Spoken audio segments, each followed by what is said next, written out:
Guys, I'm having NBA draft PTSD, I'm not gonna lie. The Sixers taking Markelle Fultz over Jason Tatum completely ruined the Joel Embiid era. And over the weekend, I decided to take a look at Jason Tatum's college scouting report. Guess what his first weakness was? Shot selection. I think one of my biggest gripes with the Ace Bailey haters is they use his biggest strength almost as a weakness at this point, aka his tough shot making, as if that's not one of the most important traits that a star has. Of course, you don't want to only be relying on that, but we also can't ignore that Ace Bailey was playing in a terrible situation in terms of spacing. And everybody is like, oh, he struggles to create separation, and I'm watching this film, I'm like, why don't we ever mention that he barely needs any separation to get a shot off? Of course, he has to improve in that category, but let me tell you, when he's at his peak, he's not going to need a lot of space. And he's already ahead of the curve. He's used to shooting with a hand in his face, which he's going to be doing a lot of in the NBA. He's used to shooting and operating and getting a shot off in tough, small windows. It's just hard for me to pass on Ace Bailey, the archetype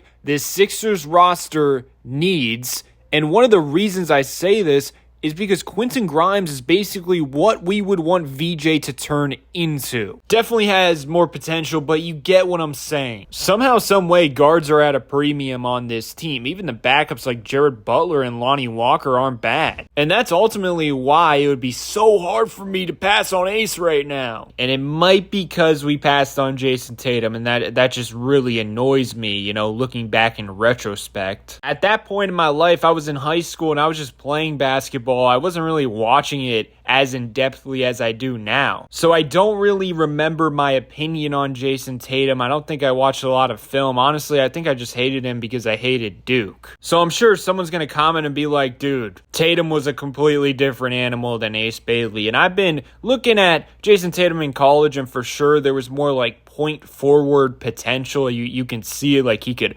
operate a possession as a point guard. And in the highlights, you don't see that from Ace Bailey, but if you watch his full college draft film, I'll leave the link below in the comment section. There are some plays where he's operating at the top of the key, taking a pick and roll, and you see some, handle and ability to operate an offense. Probably won't ever be at the level of Jason Tatum at the next level, but it's kind of the same thing with VJ. Like, obviously his handles are a work in progress, but there are plays where you're like, my goodness, he kind of looks like Victor Oladipo. He kind of looked like D Wade on that play. So my point is, I think there's more there than people want to admit, or at least his haters want to admit, in terms of him having the ball and dribbling and taking a pick and roll and just, operating a possession by himself. But this is where I actually understand Ace Bailey's camp, because in order to even have a chance at that being an option at the NBA level, he's going to need reps from day one. He's going to need a team to believe in him and give him the opportunity to make mistakes. Let's go over some more weaknesses from Jason Tatum at the college level. So another one was not a quick first step,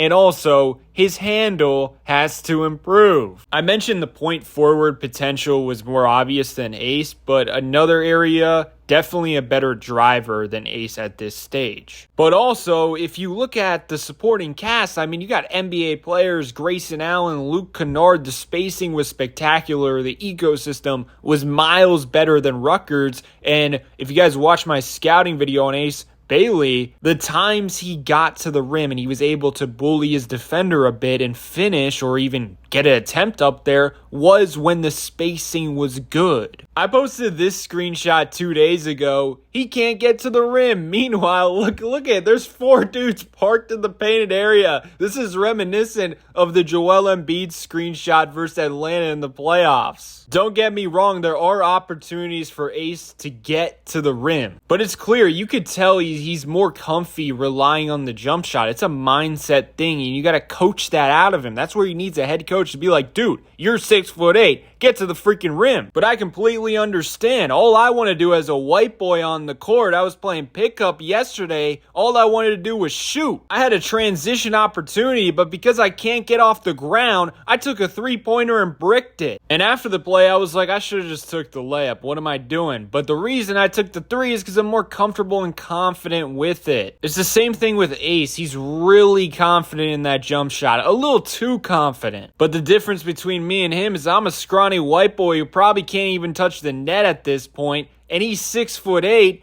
and is a freak athlete. On top of that, he's going to go from Rutgers training, New Jersey freaking college training, to an NBA level program. What do you think that's going to do for him in terms of athleticism?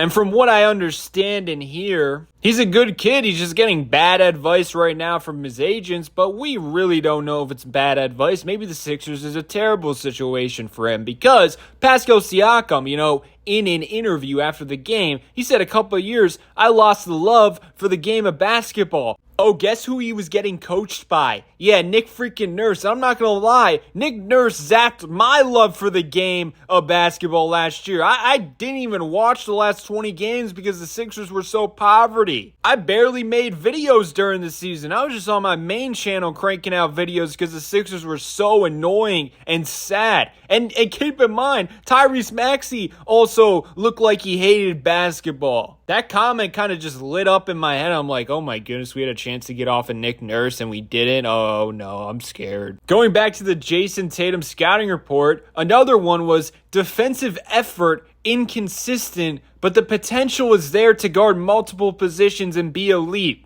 I'm telling you guys, this is giving me PTSD. And also, everyone talks about the assist-to-turnover ratio for Ace Bailey. 1.3 assists to 2 turnovers per game. Not very good at all. Jason Tatum in college, listen to his. 2.1 assists per game, 2.6 turnovers. Better than Ace, but you also got to consider, I was seeing Luke Kennard, Grayson Allen, and great players on that Duke team. I don't know anyone on Rutgers besides Dylan Harper, and Dylan Harper was strictly on the basketball and hurt for half the season. Also, Ace Bailey's floor is still an extremely good player. Michael Porter Jr. without a back. The dude doesn't even have a back. And he's still a $38 million player and was a key component to a championship team. Jabari Smith is one of the most underrated players in the league right now and had a great playoffs considering his role. I guarantee you he gets way more minutes next season and turns into a credible player. Draymond Green was giving him props after that series for rising to the occasion and playing like a veteran. Personally, I think it's worth the risk. I just think the Sixers are too scared. They don't believe in themselves to contain an ego like Ace Bailey. That's all I got. I've been thinking of this over the weekend. I wanted to just, tell you guys, and I want to hear your thoughts. Are you feeling the same way? Are you scared of passing on Ace Bailey because of our past, because of Jason Tatum?